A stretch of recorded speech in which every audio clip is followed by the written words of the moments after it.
Hey guys, welcome back to a new video. I'm Stephanie West. I'm a licensed counselor here in the state of Michigan. Today I want to work on disrupting a potential anxiety loop by asking one question. So let's talk through an anxiety spiral that often happens. So up on the board here, I am, without even really landing on it, there's subconscious things that run, or possibly at the conscious level, I'm deciding that something's a problem. Now, when we present our brain with a problem, our brain is going to go into problem solving mode. That is really an autopilot feature. So I perceive something to be a problem, so my brain starts tracking, okay, what are my options? What are my solutions?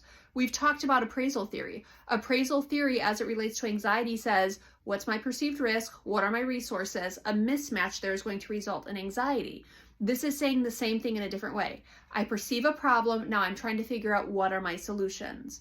Okay, but what if there's not a solution available? So up on the board here, imagine kind of this spiral that starts generating energy, generating energy, generating energy. There's a perceived problem. My brain is automatically trying to seek out solutions, but there's no solution. But my brain says there's a problem. So my brain's trying to seek solutions, but there's no solutions. But my brain says there's a problem, but I'm trying to, right? And it starts to build in the cadence of intensity because by our very nature, our brains are trying to solve problems on our behalf. So the question then is, how do we disrupt that cycle? So I'm talking with someone today and we're talking about their child, and going through kind of stages of development with a kid can actually be really helpful. So we're talking about, the kid's around 5 years old and the kid likes to ask why. Why? The kid is inquisitive, the kid is curious, but mom says the kid is pesky, the kid is annoying. And so, we reframe it with some, well, that's curiosity. They're trying to learn about the world around them. They're being inquisitive. Those are good things. But that's not going to be how we disrupt the anxiety, because right now mom's feeling kind of dysregulated, intense, frustrated because the kid's like, well, why? And so, yes, curious, yes, inquisitive, and we talk through that. But then we talk about developmental stages.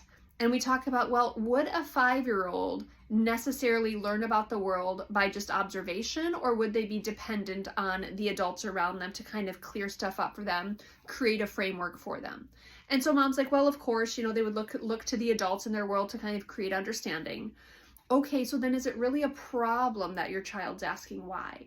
Because your brain says, ooh, it's a problem. And then the solution is, well, how do I get him to stop asking why? Well, there's no solution because 5-year-olds are going to continue to ask why unless I beat it out of him or unless I kind of shut him down consistently so he stops, being inquisitive, and we don't want to do that.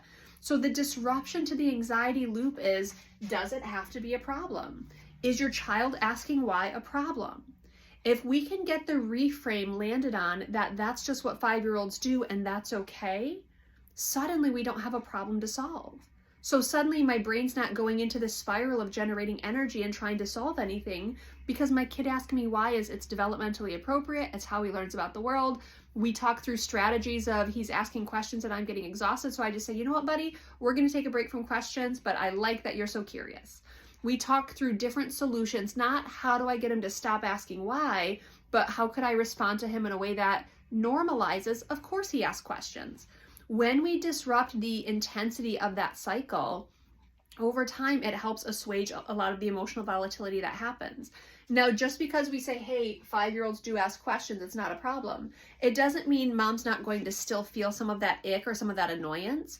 But the more she says to herself, let's say your name's Claire, she says, Claire, he's allowed to ask questions. Claire, he's allowed to ask questions. Claire, he's allowed to ask questions. She's literally disrupting the idea that it's a problem. It's not a problem. 5-year-olds are allowed to ask questions. That's how he learns about the world around him. You can disrupt part of the anxiety cycle if your brain is seeking solutions, but you land on, you know what, this isn't actually a problem to solve. It frees your brain up and we don't stay in that gridlock or in that spin cycle. I want to encourage you, when you find yourself generating anxiety, literally try to write down, okay, what is my brain trying to solve here? And then you ask, does it have to be a problem? Sometimes it does, but sometimes it doesn't. And that's where some of the freedom can come in as it relates to the anxiety we're experiencing.